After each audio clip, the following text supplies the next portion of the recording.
The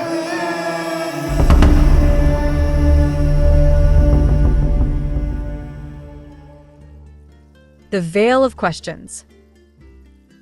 The auditorium was packed, the air thick with anticipation as the famous scientist, Dr. Elias Hawthorne, stepped up to the podium. His reputation preceded him, a brilliant mind whose discoveries had changed the world in ways no one had ever imagined.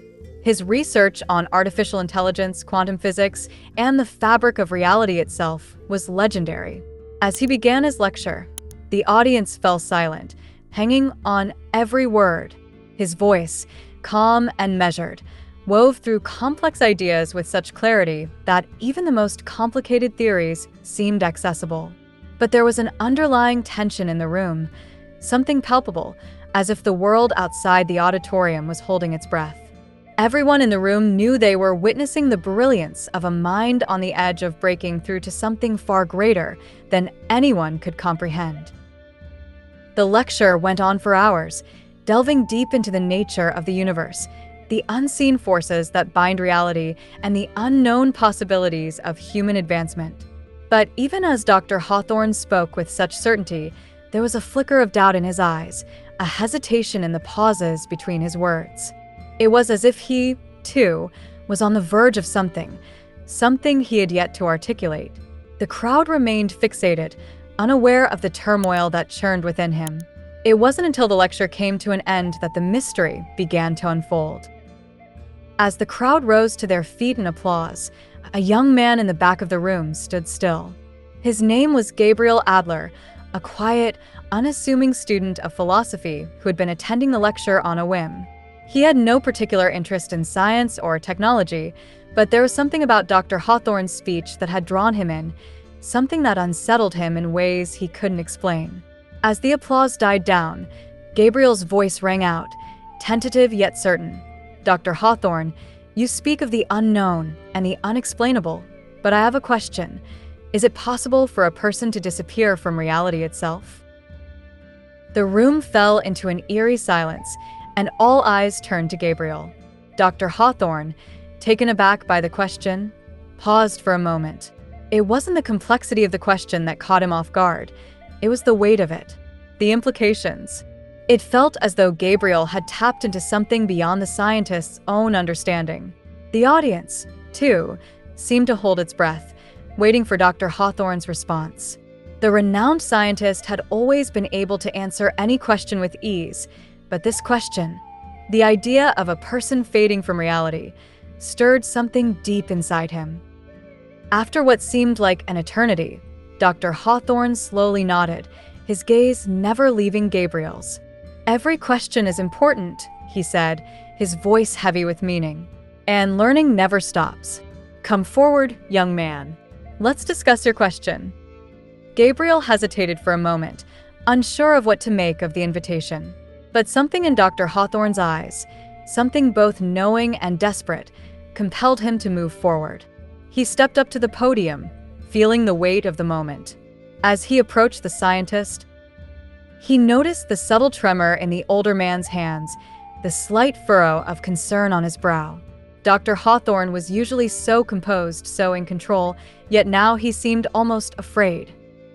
"I have studied the boundaries of space and time, the limitations of our understanding of existence," Dr. Hawthorne said, his voice low, almost reverent. "But the idea of something, vanishing from reality itself, as though they were never here, is unsettling. It hints at something we cannot fully grasp, something we are not yet ready to understand." Gabriel felt a strange chill crawl up his spine.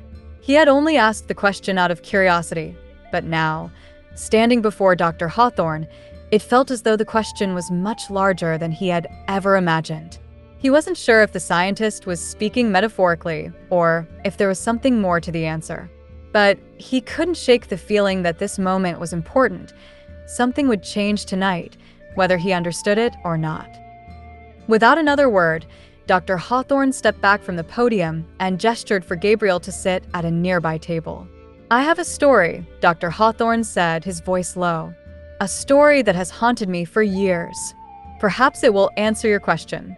Or perhaps It will only deepen the mystery. But it is a story you must hear." Gabriel nodded, intrigued. Dr. Hawthorne began to speak, his voice growing softer with each word as though he were revealing a secret. "Years ago, long before I became the scientist I am today, I was a young man, much like you. I had just begun to study the strange phenomena of quantum mechanics and the possibility of other dimensions. But my real obsession was with the idea of consciousness, what it is, how it exists, and how it can be manipulated. One day, during my research, I stumbled upon something. It wasn't in any textbook, nor had I heard it from any colleague. It was something personal, a journal." Dr. Hawthorne paused, his face now pale, as if the memory of what he was about to say was too much to bear. The journal belonged to a woman named Lilith Gray, a brilliant philosopher and scientist in her own right. She had been studying the very same questions I was obsessed with, questions about reality, about existence. But her work went much further. In her final entries, she spoke of a theory that terrified me: the idea that a person could manipulate their own existence, their own presence in reality, to such an extent that they could disappear entirely. Not die, but fade, cease to be perceived by anyone, to vanish from the world. Gabriel felt a shiver run through him. He couldn't believe what he was hearing. Was it possible? Could someone really disappear like that? Lilith's theory, Dr. Hawthorne continued, was that if you could harness the right combination of mental focus and quantum energy, you could alter your very essence, your consciousness, and dislodge yourself from the fabric of reality. You would still exist in a way, but you would no longer be part of the world you knew. No one would remember you. You would fade from their minds, as though you had never existed at all. It was the ultimate form of escape, freedom from the burdens of life, from the pain, from the constraints of time. But it came at a terrible cost. Dr. Hawthorne looked up at Gabriel, his eyes now filled with a deep, palpable sorrow. "I searched for Lilith after I read her journal," he said. "I thought I could find her, learn from her, and maybe perfect the method she described. But when I found her, she was already gone, vanished. And no one, not even her closest friends, remembered who she was. It was as though she had never existed." Gabriel sat in stunned silence, his mind racing. Could it be true? Was such a thing even possible? And if it were, what would it mean for the world? What would it mean for him? Dr. Hawthorne stood up abruptly, his hands clenched at his sides. "The thing is, Gabriel, I've been trying to prove it, trying to understand it, ever since I found that journal. But I've never been able to make sense of it. And now, I fear that the answer is closer than I ever imagined. That my own research, my obsession with quantum theory, has led me down a path where I might unlock something that should never be unlocked." He looked at Gabriel, his eyes wide with fear. "And I think you're the one who can help me. You see, you're not just asking questions. You're asking the question, the one that will change everything." Gabriel's heart pounded in his chest. He felt as though the world around him had shifted, like the ground beneath his feet had been pulled away. He had come to this lecture as a student of philosophy, curious about the world and its mysteries, but now he found himself caught in something far greater than he could comprehend. He wasn't sure what Dr. Hawthorne meant, but one thing was certain: this was only the beginning. That night, as Gabriel left the auditorium, the stars above seemed dimmer, as though they, too, were holding their breath. He couldn't shake the feeling that something was coming, that the question he had asked had unleashed something that had been dormant for far too long. The question had opened a door, and now, he was standing at the threshold of something far bigger than he had ever imagined. And in the silence of the night, a voice echoed in his mind: "Every question is important, and learning never stops."